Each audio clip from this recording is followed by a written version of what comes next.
This is the voice of Heidi Calero with another capsule on economic analysis of the Puerto Rico economy.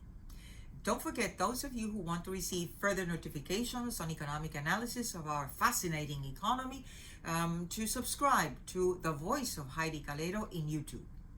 As you know, same as in the US, Puerto Rico is also in an election year. It starts November the 3rd, when we will choose those candidates who will rule our destinies as of January 2021 for the next 4 years. So it is important to know, what are they proposing? Are their proposals reasonable, viable, feasible, or are they just pie in the sky? Is there an economic plan that we can really look at and analyze and say, well, this differentiates from this candidate to the next candidate? So we've looked at the platforms of the Progressive Party, the pro-statehood party, of the pro-Commonwealth party, Populares, of the Independence Party, and of the this movement of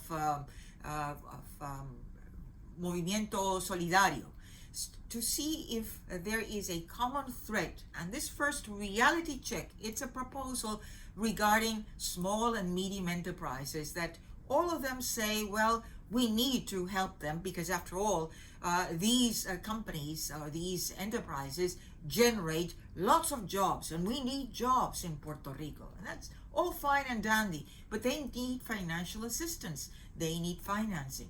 Let's look at the banks and the co-ops or the credit unions to see if there are deposits or there is enough money there to finance these small and medium enterprises. This first graph depicts on a quarterly basis from the second quarter of 2011 through the second quarter of 2020, deposits, which are the green columns that you see here, and the loans, the orange columns that you see here. And this blue line depicts the growth of deposits as of 2020, the second quarter. It grew 26%. Notice that deposits far outweigh the total loans, which as of the second quarter of 2020 were $34.6 billion compared to $72.6 billion in deposits.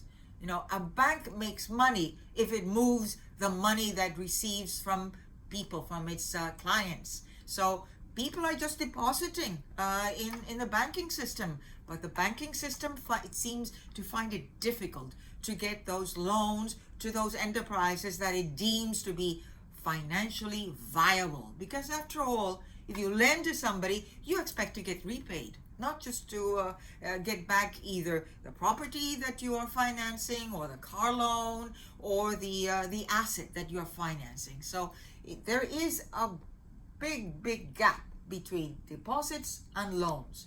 Let's look at the credit unions or the co-ops in Puerto Rico.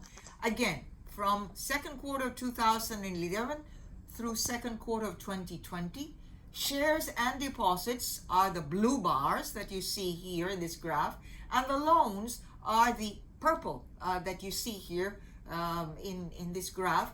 And notice the orange line that you see here. Well, that is the percentage growth or the percentage change in shares and deposits, which as of the second quarter of 2020, it grew 12% with $9.2 billion in shares and deposits compared with $5.2 billion in loans. So again, it's a parallel. It's almost a mirror of what is happening with the commercial banks. Maybe their gap is bigger than for the credit unions, but nonetheless, there is deposit in all of these financial entities. They are just brimming with a lot of money. Why are they not lending enough? It's because the loans are not viable. The enterprises that are coming to them do not present financial plans, economic feasibility plans, something that will present to them the idea that these entities will be able to repay their loan, because after all, that is the nature of the banking and the co-op system.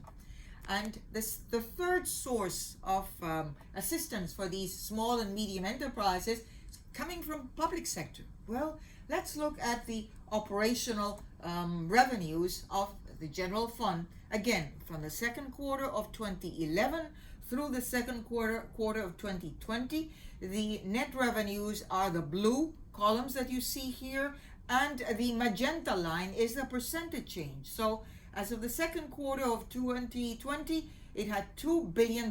When we add for the fiscal year, which includes the third and fourth quarter of 2019 plus the first and second quarter of 2020, it amounts to $10 billion.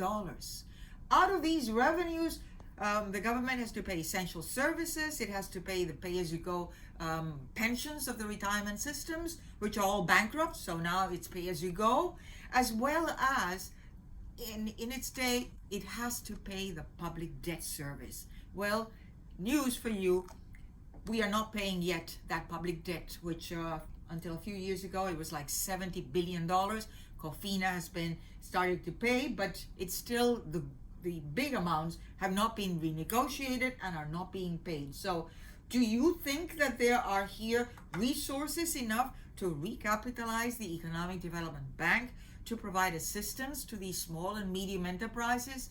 So here is the challenge, and this is what I encourage you who are listening to me to ask and demand answers from your candidates so that they present to you not just this shopping list of things that their wish list of things that are nice to hear, but there is no plan, no feasible, actionable plan with metrics, with a time calendar, with the resources identified as to make feasible.